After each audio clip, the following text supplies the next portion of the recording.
I was 23 when I got married. We had Solomon a year later. So I just feel like we hit the ground running. Like, let's get married and have kids all in one fell swoop. Like, Will and I were both oldest kids. And so our parents were both still raising teenagers. And at the time, it really felt like we were kind of like doing this alone. We had our kids and we were like, help.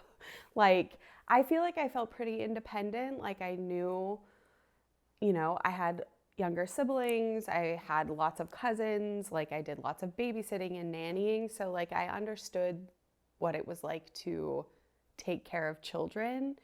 But I think when you walk into it, you don't understand, the day in and the day out and how your heart's gonna feel and, your body. And so I think we need a lot more help than we thought we were gonna have. But I think with our parents still raising teenagers, now that I'm a mom of teenagers, I understand really not having that capacity to meet every need that we had. So I think not having any friends that had kids and our parents being pretty preoccupied with their own parenting, I didn't feel like we had a ton of support, Mm-hmm. I remember when I first had kids that you were one of the people that most supported me in the things that are like not spoken about as much. Mm-hmm. Like, why do you think that is? That like there's so many people that want to give you physical support, not anyone validating or confirming that your feelings are normal? Well, I think it's easy to forget. And I'm like experiencing that now. All the things, like when I look back, I think about all the things that I needed or I wanted or the things that bothered me or that made me feel disrespected. I forget. Even sometimes the way I talk in front of other people's kids, I'm like I said crap in front of this baby or like stupid, you forget quickly.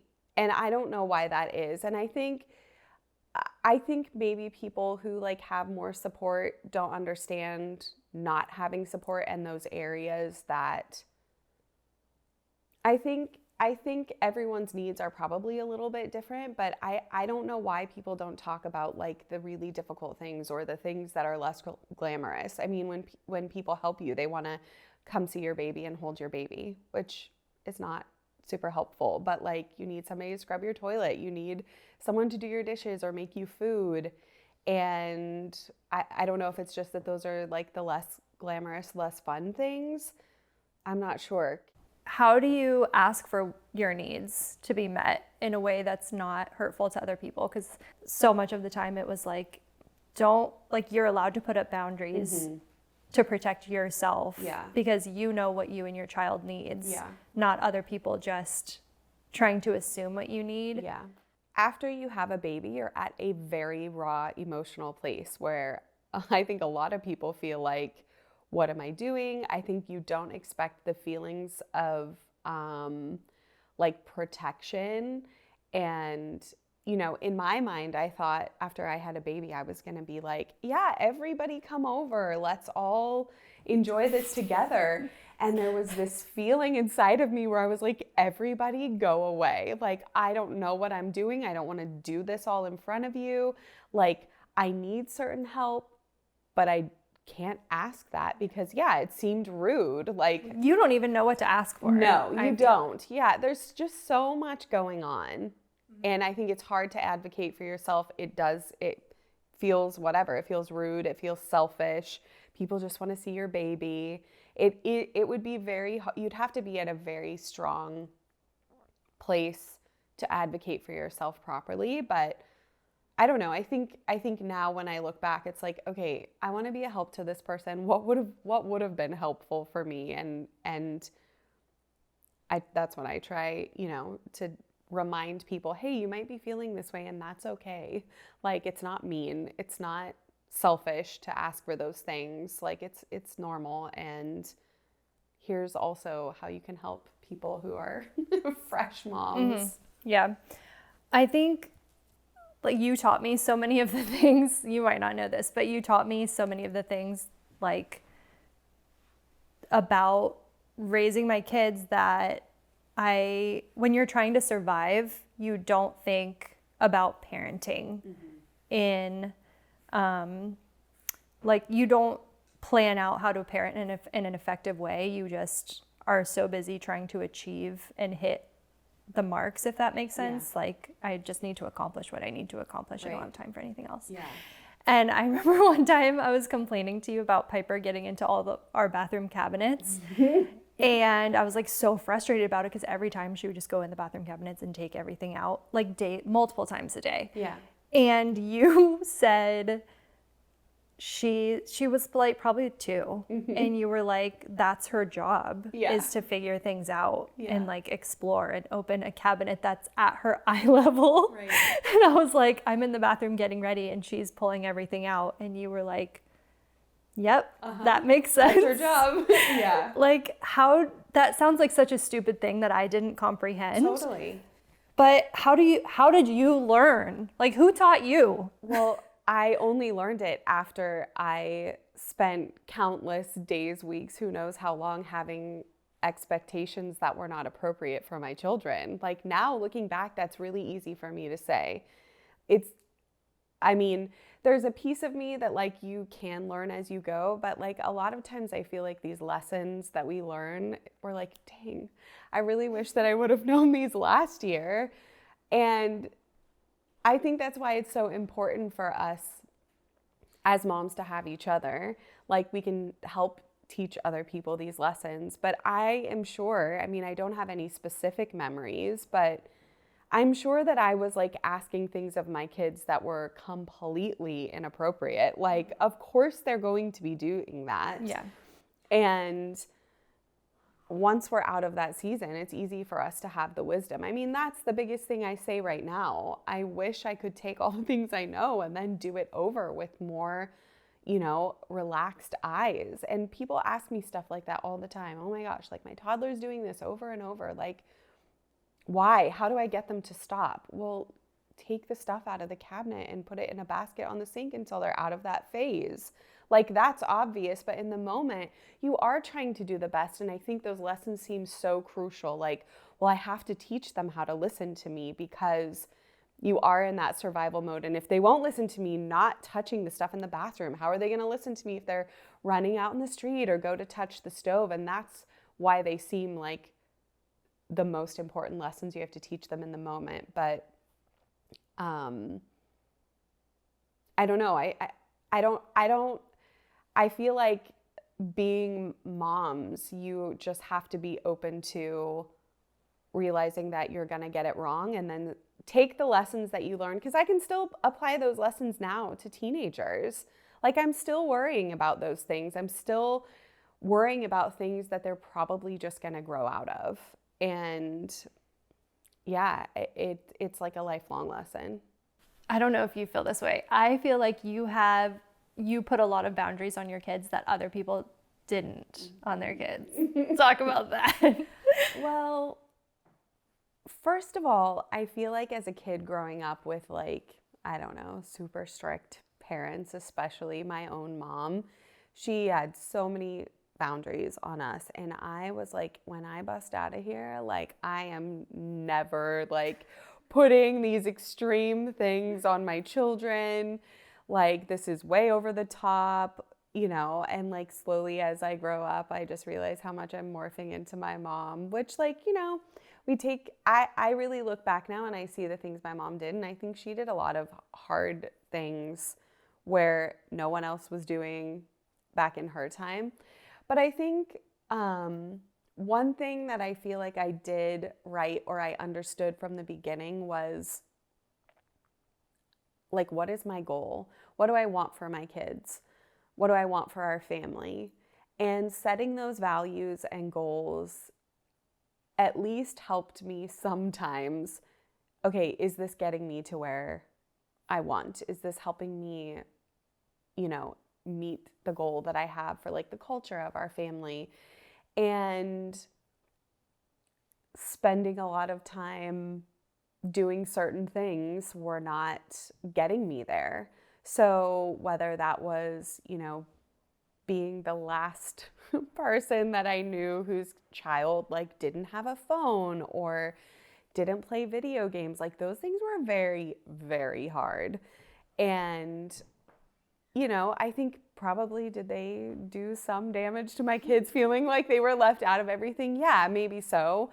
But I also think now, like, my son is almost an adult and he looks back and now can say, like, I'm really grateful.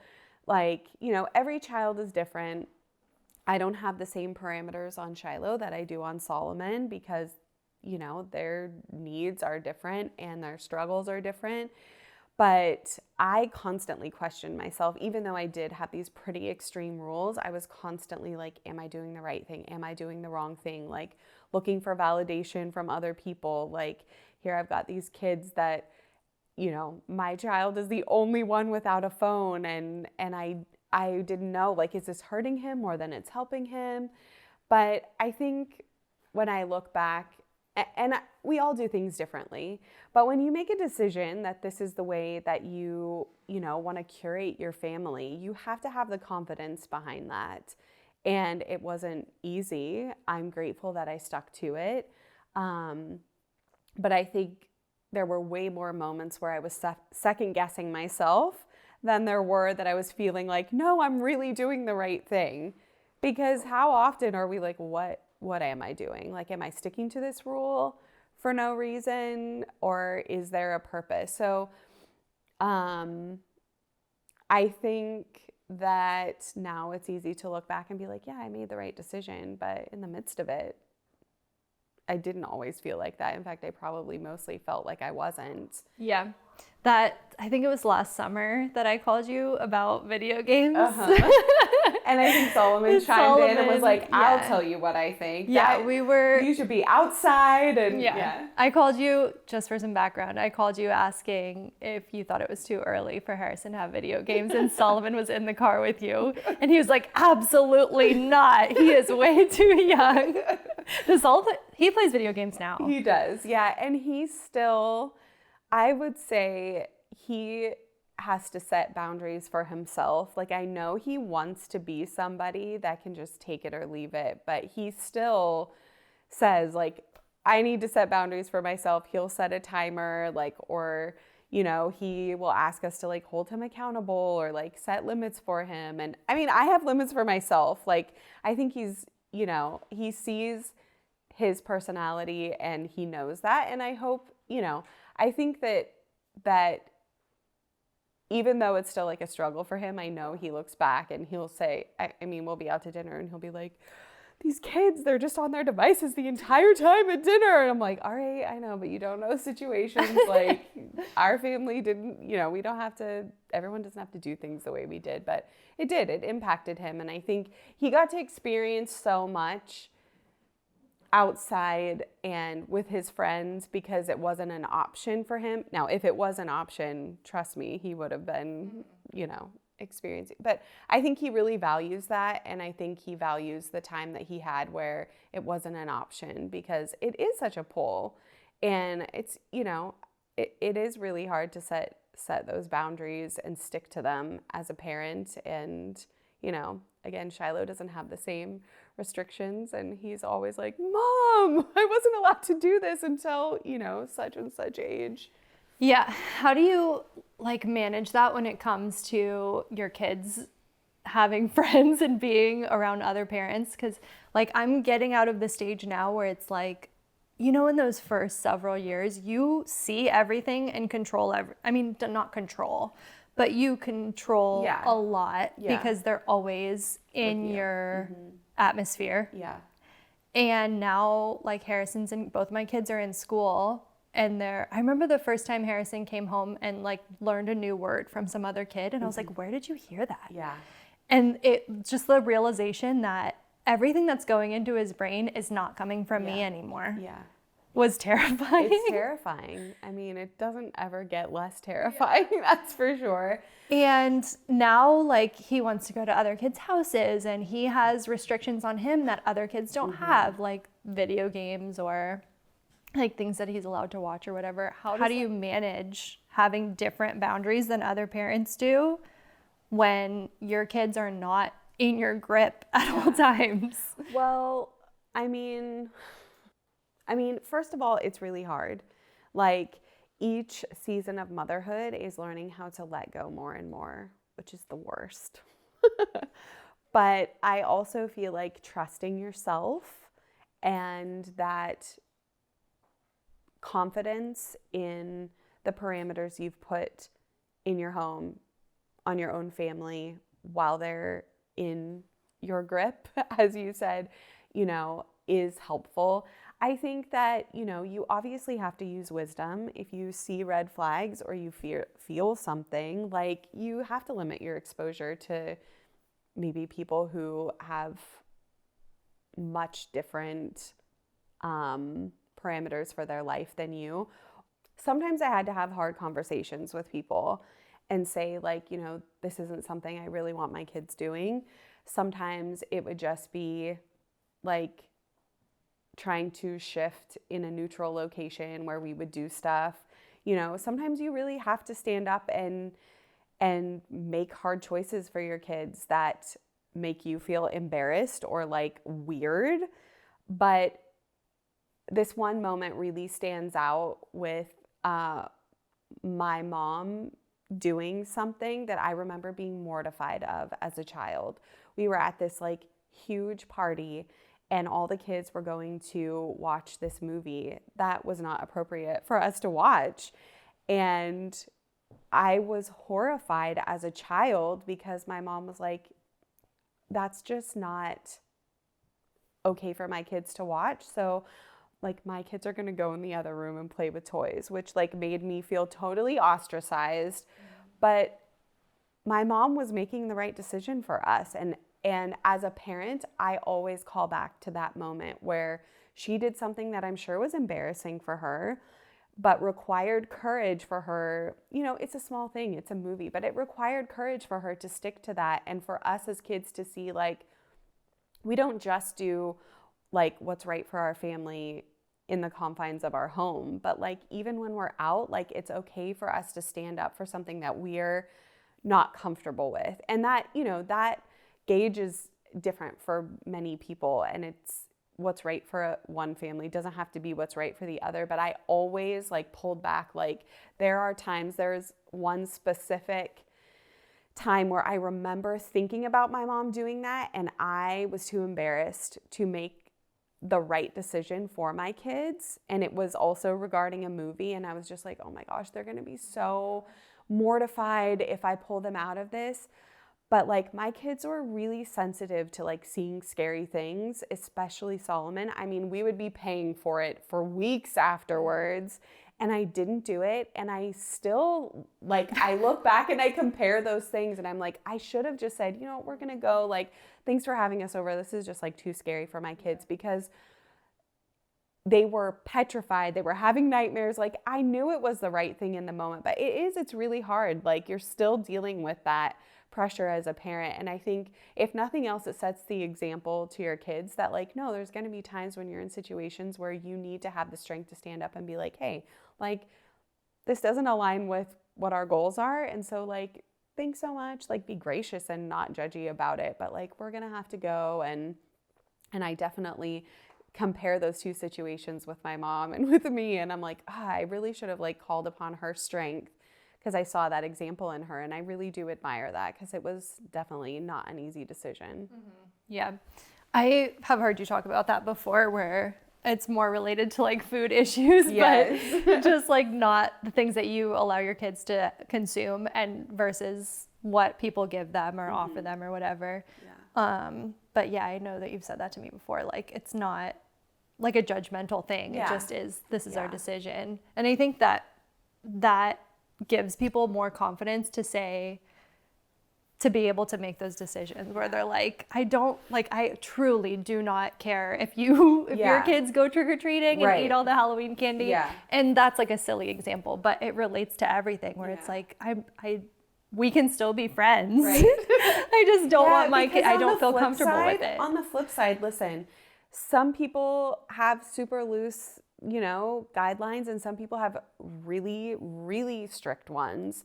And I think as moms, having the grace for each other, where like, the way that I want to live my life is not a judgment on you. And I think vice versa. Like it's hard to not, I think especially for certain personality types, it's hard to not feel like because somebody lives a certain way, they're not making a judgment on you. But as moms and women, not receiving it as a judgment or making judgments on people like, oh my gosh, like they're so extreme, or like, oh, I can't believe they let their kid watch that. Like that needs to cease between women and mothers also, because we're already carrying the heaviest of weights, like questioning everything we're doing. Yeah. Like that was always very hard. And I think I made a lot of parenting decisions worrying about what other moms were thinking about me or my kids' behavior or the way we lived our lives. And it's just in the seasoned version of who I am, like I should have stuck to my, decisions more, and I should have cared less about what other people were thinking, and also offered people a lot more grace, I'm sure. Yeah, I felt that like when we flew on planes with babies, and even now if my kids I'm afraid of my kids misbehaving on planes. And in the early years, I would bring, like, I kid you not, I brought earplugs, like for a lot of them, in case my kids cried and I was like, I'm so sorry, do you want earplugs? And every single time, my kids were not perfect on the planes. And every single time, everyone would be like, they were great, they did amazing. And it was me. Yeah. That was like, they were making noise the whole time. Like everyone hates me. My kid was so annoying. And every single time people were like, she did such a great job. Yeah. And I just think that applies in so many different areas so where true. You're like, it actually is just my own insecurity about not being perfect. Yeah, absolutely. When in reality. I know. I think, you're creating scenarios in your head where everyone's like disappointed in you or you're upsetting everyone. I mean, sometimes it is true. And I think those little moments stick out to us louder than all the positive reinforcement we're getting, which is another thing I wish I could just, even still, like I can't tune that out. I try so hard, but it's like when you lack the confidence in what you're doing, I think it's easier to believe the things that are reinforcing your weakest areas than it is to believe when people are like, you're such a great mom, you're doing so many good things. I'm like, yeah, but they don't really know the truth. You don't know. You're know. Not in my house. Right, you don't know. And it's like one person gives you a look and you cling to that forever as like the evidence that who you are in the darkest moments is accurate, which is just garbage. And I wish more people could see how wonderful of a job they're doing. Yeah. I think I unfortunately parented a lot out of fear. Like what I was afraid I was doing wrong, what I was afraid they would be exposed to, what I was afraid that they would become if I wasn't X, Y, and Z. And so I've really tried to like heal and grow from that. But I think if you approach the teen years from that space of fear, like you're going to chase your kids away, because you need to have trust in yourself. They need to feel that you trust them. And you need to believe that you've done your job. Like now they're these young adults from the age, 13 to 18. You shouldn't have to keep, repeating the lessons that you, like they know by now. And whether or not they're going to, put those into action is really up to them. And so I think that's terrifying. It is terrifying. Because what if you feel like you haven't done a good job? I mean, everyone in some way feels like they haven't done a good job up to that point. Yeah, it's true. But I think if you you just kind of have to shift the way you approach it. Like the teaching era is over and you kind of have to offer it like as ideas. So like where you would kind of be in a little bit more of like a lecture space to a younger child, like this is how you do X, Y, and Z. It really, it's something deep inside of them. And I saw the shift and it's a little heartbreaking, but like even normal things where it would be like, do you want me to make you breakfast? Like, no, I can make my own breakfast. Like it almost like quickly shifts overnight from them like needing you to knowing that they have what it takes to be their own person. And so you constantly offering them things that were always like your way of like showing love and connecting with them, then almost become insulting to like who they are as a person and their capabilities, which that has been probably the most difficult shift for me, because I don't know, it's so much harder to connect with them because I want to like offer them, oh, what can I do for you? How can I help you? Like, here's all the things I've always done. And now those things come off as very like insulting to them and what they're capable of, because they are so capable. And that's a testament to us as moms. Like, we're raising them to be these capable people, and then all of a sudden we have to like take a few steps back and give them the breathing room and the space to be the young adults that we have raised them to be. And it's really hard. You always say that like every successive season of motherhood is harder. Why? I don't know. I think it's just life. Like, I remember when Will was in school and we had Solomon, we were just like, I can't wait till you're done with school. Life's going to be so much simpler. And then it's like, oh, as soon as like the baby's walking, it's going to be so much easier. As soon as they're not in diapers, it's going to, okay, I'm still waiting for the easier. Like, it has to just be the mindset of living in the present, because life just keeps throwing itself on top of you. And I mean, physically, is it less taxing in some ways? Of course. Yeah. Like, no, you're not up like feeding a baby every couple of hours. But like, now I'm staying up till 1 or 2 o'clock in the morning, hoping and praying that my child like gets home as they're driving themselves. Like, they're just different things. And, you know, the issues get tougher and more complicated. And like, you're having to have these like really difficult discussions. That doesn't mean that it is not extremely difficult, but it doesn't get easier. And I don't know why. I wish I knew. You know, like, every phase is super challenging, but it's also the only time you get to walk through it.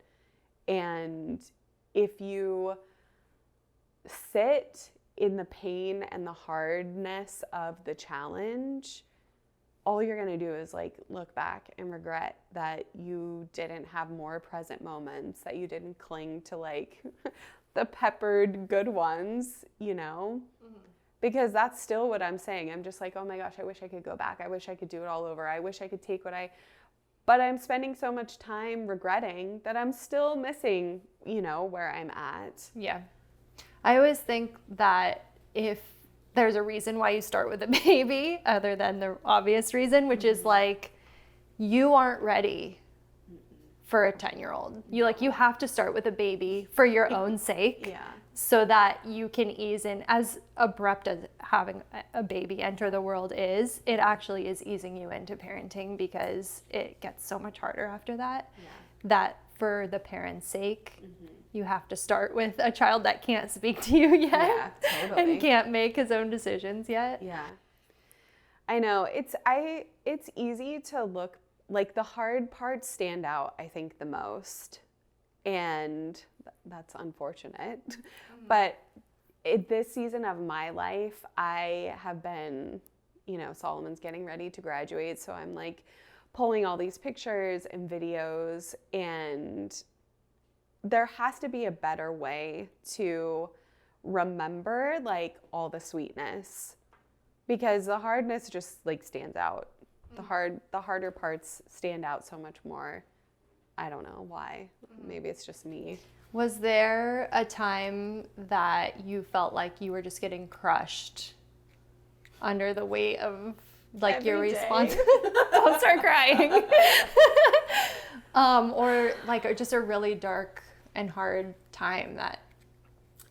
Well, I mean, obviously, like, I moved here with a toddler and pregnant, and then I had Shiloh. And so I was adjusting to like what felt like a whole different universe, like being here, being without my family, being without the sunshine, like, and then having a new baby. I mean, I really dealt with serious postpartum depression, and I didn't have, like, I was building friends at that point, like desperately begging people to be my friend, but I didn't have a ton of support. And I don't think I knew how crushed I was until like the cloud started lifting. Mm-hmm.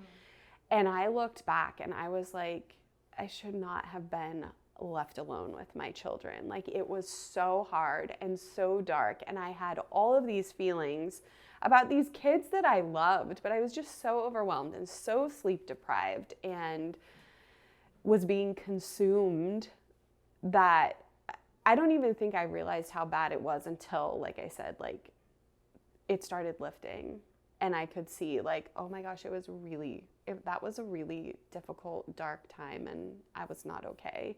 Mm-hmm. And I didn't ask for any help, and yeah, it felt really crushing.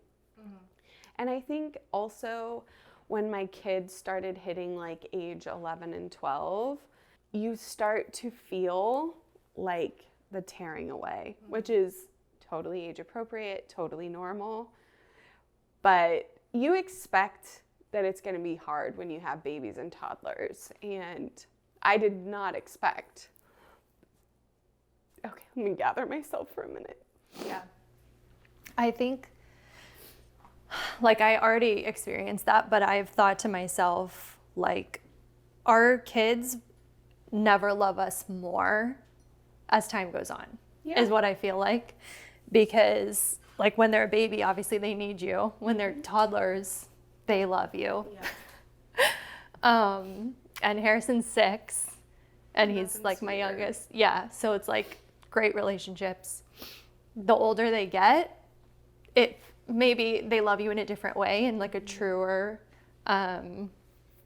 more a way that they can explain why they love you.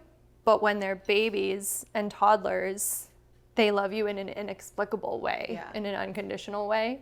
And then the older they get, they love their friends, they love their girlfriend, they love their spouse. Yeah. And so just imagining the older my kids get, the less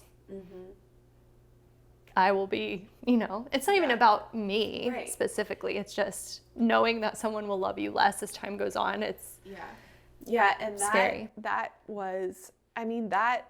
has probably been the hardest season for me. It still is. And I think it's like I don't want to say a downfall, but I see a lot of people that are in a similar season to me, and it is hard. Whatever angle you take through motherhood, it's hard. Like, my situation can't compare, I'm not comparing them, but I think what I allowed to happen to me was, like, I got married super young. My motherhood became my identity. And, I really value motherhood, and I really try to empower moms because it is the most important work. Like, it is so hard. It's so important. But I really allowed myself no other identity than motherhood. And sometimes that was really hard for me because I belittled it. I think when I first met you, it was such an insecurity of mine because people would be like, oh, what do you do? And I would be like, I'm just a mom. And then I read that Desperate book and I was like, no, like, this is important and I need to live like it is. But I really did,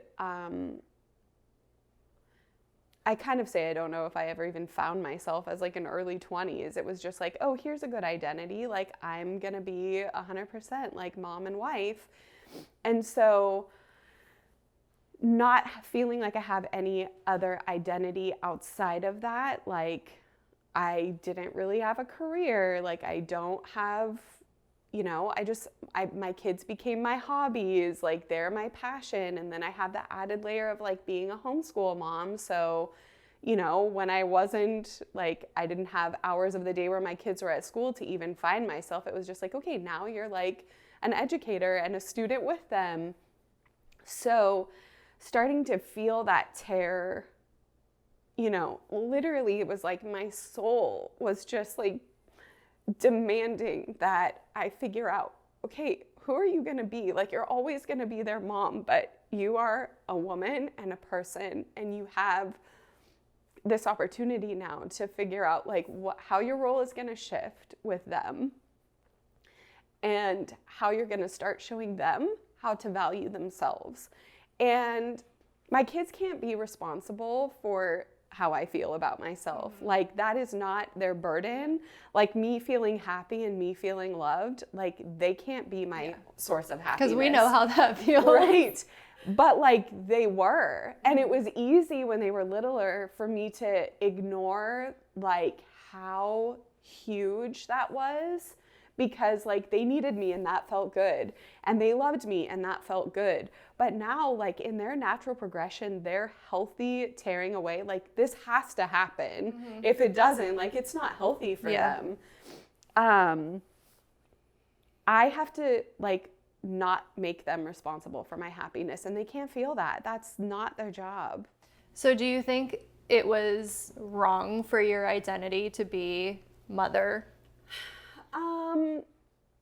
I don't know.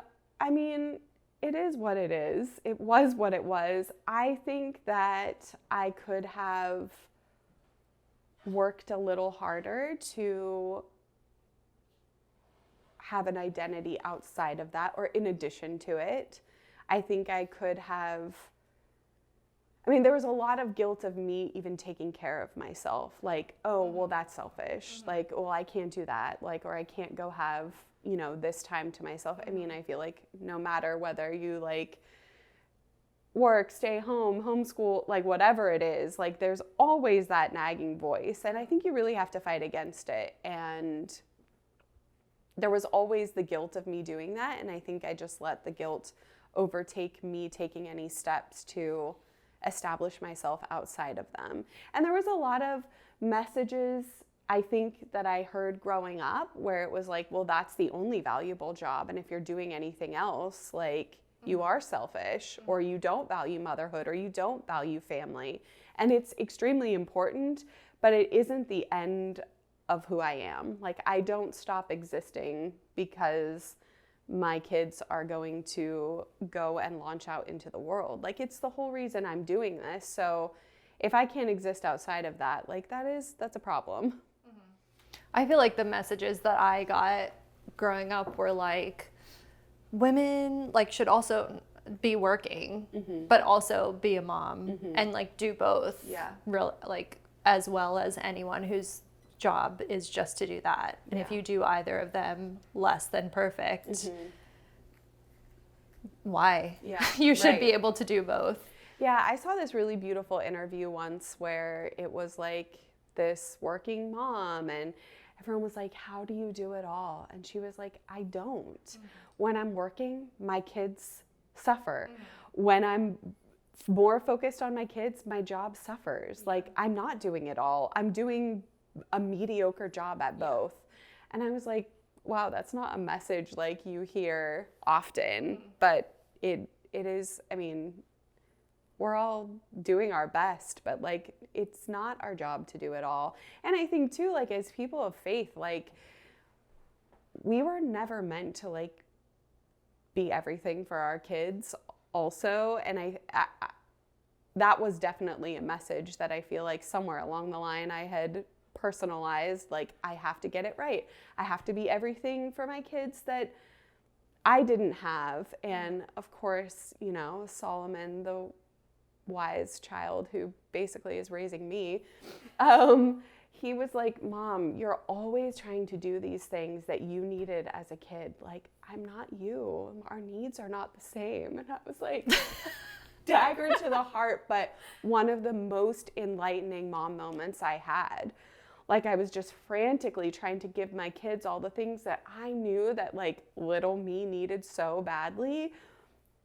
Meanwhile, doing the very thing where I'm like not paying attention to what they need and just giving them what I think they need. Yeah. So, what is like the biggest lie that you think you believed or you told yourself as a mom. Did I tell myself any truths? I don't know.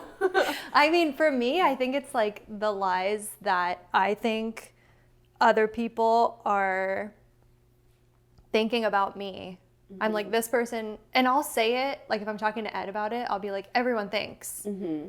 And it's like, well, I haven't talked to them. Right. I don't know if they think that or not, yeah. But I'm putting those standards on myself as if they're coming from them. Mm-hmm. Yeah, you're just like projecting your own judgment of yourself yes. on other people. Yeah. Yeah, I think there's, I mean, I definitely had a lot of like self-worth. I was trying to like, I think I was wrapping my self-worth in like my kids' behavior and their performance. I think that was a big one. Like it has nothing to do with me. I think that everything I was doing, there was a period of my life, like years of my life, where I went to bed crying every night, just ruminating over and over all the things I did to fail them every day. Which, like, I look back, and this is when my kids were little, I'm like, you were doing such a great job. You still had energy. You had, like, a spark. Now I'm just, like, tired. And, you know, like, I wish I could go back and just be like, you are okay. Like, you're okay. You're worrying about these things. Like, I don't know. Focusing on my failures, thinking they were failures, thinking that like by the time my kid was 7, I felt like I should have had it figured out, like always worrying that they were going to be like, end up in prison, like because they would like hit their toddler friends. It was just so much worry. And yeah, I mean, so many lies of just my constant failures, my never doing enough, my never getting it right. And they really consumed me for such a large part of my motherhood journey. How do you see motherhood like Solomon's almost done in this house? Like, what is it? What's next? The scary part, the scariest part. It's so scary and it's so sad and there's so much grief. But there is so much joy. Like, as much as it's not the finish line, because, I mean, from what I hear from, like, my hero mothers, like, that I look up to, and it's never over, and it just gets harder and crazier. It feels like it's the end, though. It does. It feels like there's a grief of my most prominent role.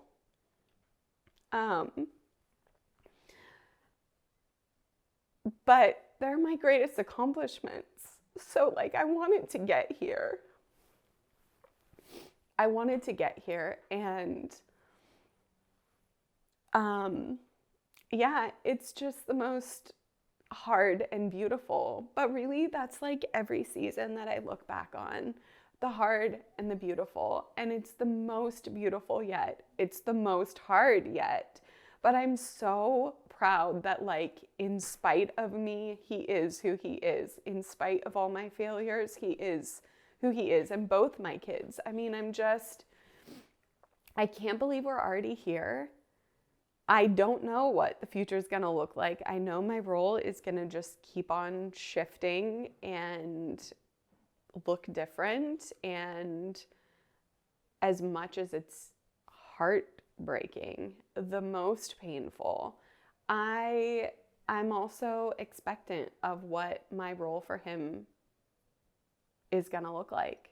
And I have no idea. It's a little bit different for us, I think, because we both work at church. Mm-hmm.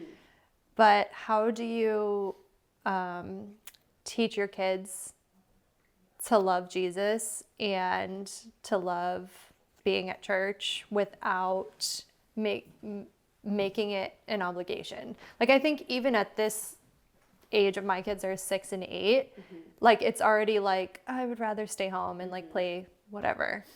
And I feel like maybe it comes and goes in seasons, mm-hmm. depending on like whether they have friends at church or mm-hmm. if they're really liking what's going on. Oh, yeah. But like, I also don't want to be like, well, we have to go. Like I don't even know what language to use. Well, it was part of our family culture. Like, I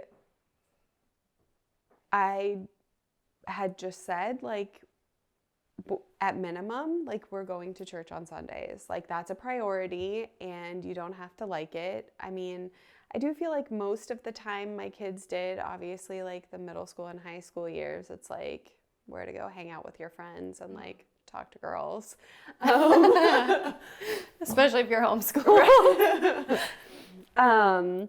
So I think more than anything, what I wanted was just to establish, like, a rhythm where our faith was prioritized.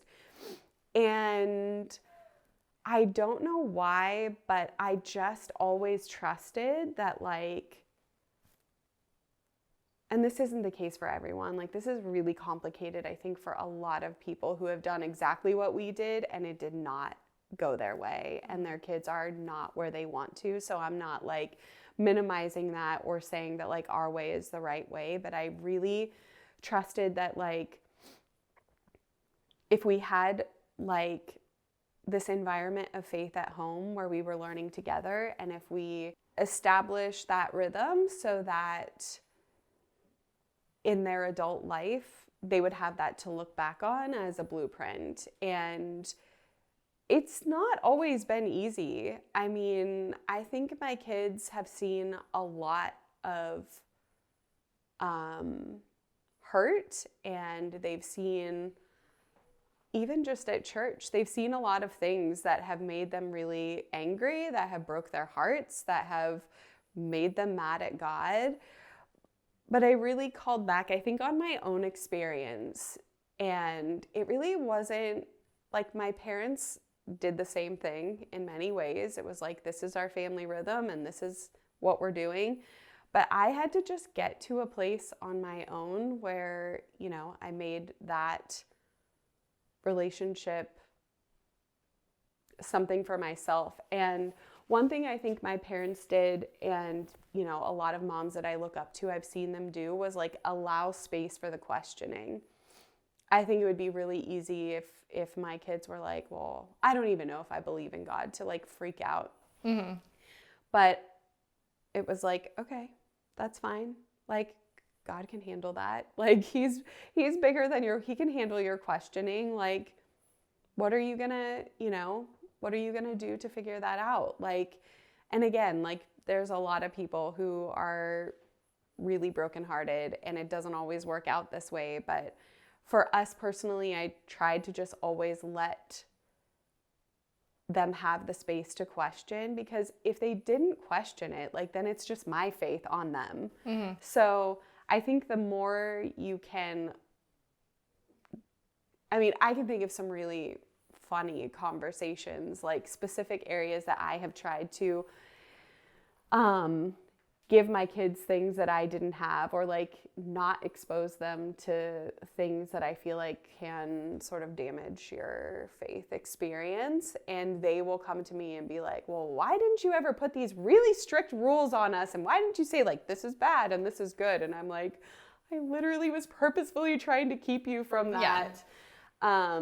Which is, I don't know how anyone resists, like, completely sheltering and helicopter parenting. Yeah. As much. I mean, even, like, I feel like I could go there if I really wanted to. Yeah. Well, it doesn't, I mean, first of all, we're not as in control as we think we are. Yeah. Which, like, again, some of my closest friends have done nearly the exact same parenting, and their hearts are broken over the choices their kids are making. Mm-hmm. And they can't do anything about it. You can't force them. Like, you have to lay a foundation that you are confident in, and, like, that's really, like, we're in way less control than I think we are. Mm-hmm. And that's always. Yeah. But if you want your kids to just be exactly like you in your faith, I mean, there's probably a way you can make them do that, but that's not, like, lasting roots for them. Like, they have to experience God for themselves. And I know going through an incredibly difficult few years in my childhood where my whole world was shaken up had me really angry at God, had me saying like, there's no way that you exist. And then eventually I started building my own relationship and deciding, oh no, this is like no longer my relationship with God because of my parents. It's what I want for myself. So I just want to know how your marriage fits into all of this. Like, we've been talking about the struggles, of which there are many, obviously, from when you have a baby. Usually when you're having a baby, you've only been married a few years. What does that journey look like, and how do you make sure both are balanced on the scale and healthy, and you're feeding and contributing to both in a healthy way? And there's no roadmap for it either. It's like you're thrust into this whole different dynamic, and there are books out there, of which I probably should have read more. But when you're busy and burnt out and trying to do the best you can, you know, I don't know the answer to it fully, but I feel like in many ways, marriage goes on the back burner, right? It's you're there to make the best for the kids, but at the same time, I think it can unite.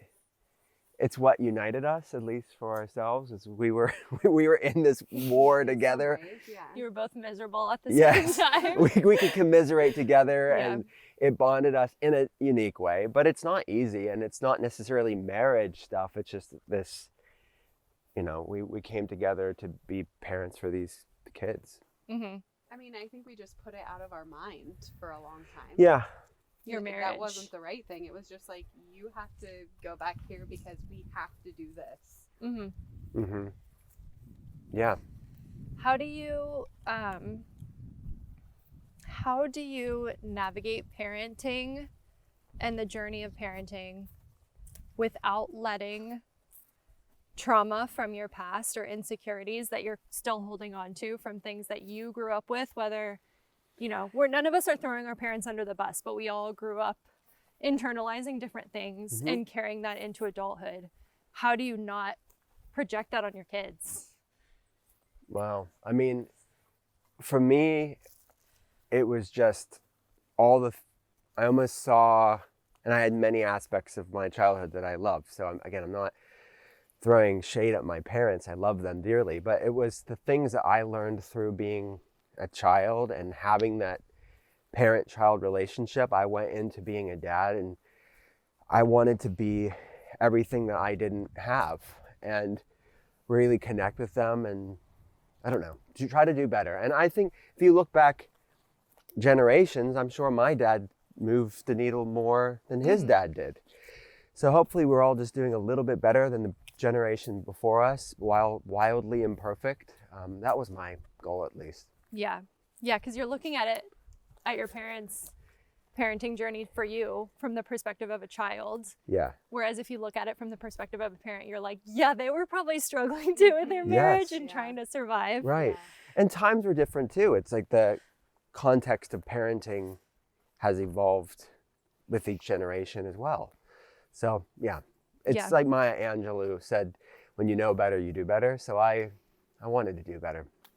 How do you guys, it seems like the older your kids get, or maybe it was always like this, but it seems like for having 2 teenage kids, you guys find ways to connect with them really well.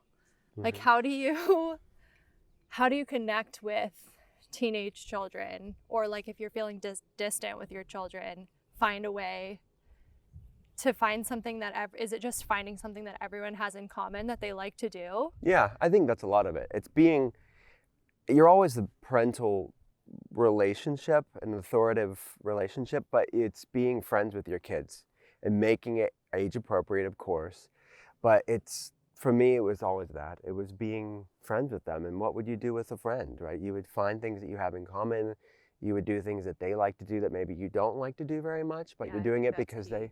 The things that they like that you don't like even playing, care about. looking when they were younger, like playing with toys and pretending isn't going to be the average adult's favorite thing to do, but it's that present moment awareness with them, that soaking in the present moment with them was special. And I look back and now as they're teenagers, and would go back and do so much more of that. It's so monotonous, annoying in the moment, but it's like those times are fleeting. Yeah. And it's like that cliche of the days are long, but the years are short. I think of that so much. And, you know, I would say any parent of a young kid, soak it in because it's fleeting. Yeah, I think as they're older, connecting with them, I don't know, it was hard when they were little, but like they were more easily entertained. Now you like really have to like watch your words a little more and like not hover too much, but just even little things like, hey, do you want to go get a coffee together? You know, but things that you wouldn't be naturally bent to do, or like watching like teeny bopper shows. We do that with them. Like, oh, you want to watch this? Okay, like let's sit down and watch, I don't know, some show that wouldn't naturally, you know, just it's not different than most relationships. Yeah. Like, no, this isn't my ideal, but like I care about you and here's how I'm going to show it, like linking arms and doing something with you. Yeah. Thankfully, none of us have experienced infertility issues, but I know that there's a lot of people that are going through a really hard time on Mother's Day, just having that longing in their heart for a baby and having, you know, growing their family.